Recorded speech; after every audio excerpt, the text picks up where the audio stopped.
Iron. Iron has the strongest bound nucleus among all elements. Iron's atomic number is 26. It turned out that the geometrical value of word iron in Arabic is 26.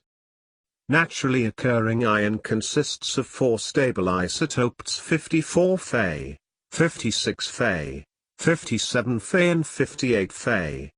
One of them, 57, has the same number of chapter iron in the Quran.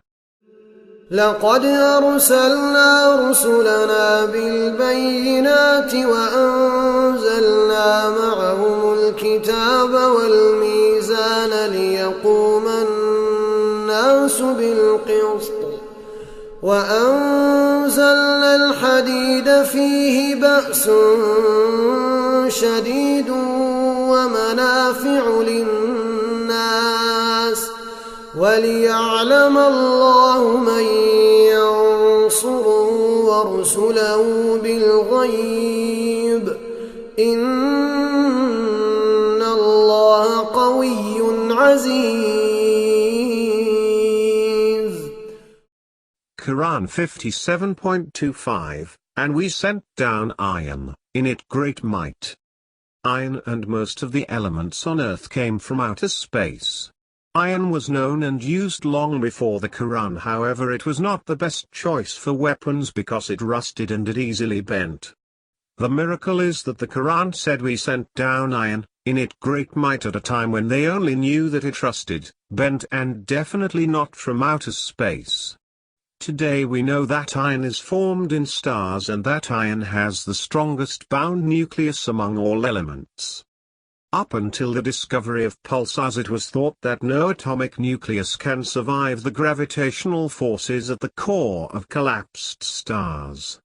It was thought that the remnants of those collapsed cores consist of some electrons, some protons, but predominantly neutrons, thus the name neutron stars. However, the discovery of radio waves in pulsars means that neutron stars contain rotating iron cores. This means that the iron survived. Today we know that iron has the strongest bound nucleus among all elements. Stars start their lives as huge spheres of hydrogen gas. But the pressure at the center of the sphere should be much greater than the pressure at the surface, right? When the pressure at the center reaches a certain level, the hydrogen gas starts fusing together forming heavier helium gas, then all the elements up to iron. This fusion process releases energy. This released energy heats up the inner core and pushes the surrounding shell of gas outwards. But just like when you on Earth throw a ball upwards, it has to fall back to you, the outer shell of the star has to fall back to the core. The only difference is that the fusion in the core of the star makes the core denser, that is, the same core mass will slowly occupy smaller volume.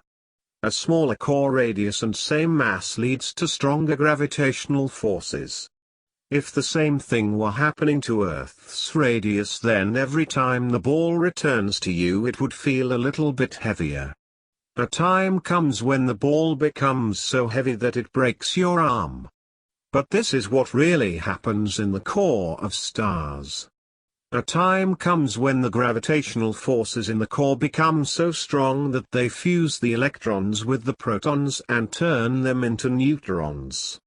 This breaks down all atoms.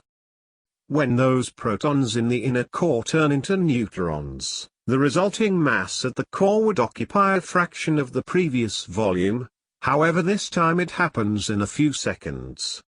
This sudden collapse of the old inner core and above it the surrounding shell will be brought to an abrupt halt by the new neutron core. This abrupt halt will cause the material to bounce, producing an outgoing supersonic shock wave, which blasts the outer shell surrounding the neutron core into outer space. This process releases so much energy that it fuses part of the expelled outer shell into all elements including those heavier than iron. This is what you can see in spectacular supernovae explosions. This is the stuff that you are made of. Our Sun is a very small star. Actually our solar system, including the atoms that you are made of, came from a dying star 100 times more massive than our Sun.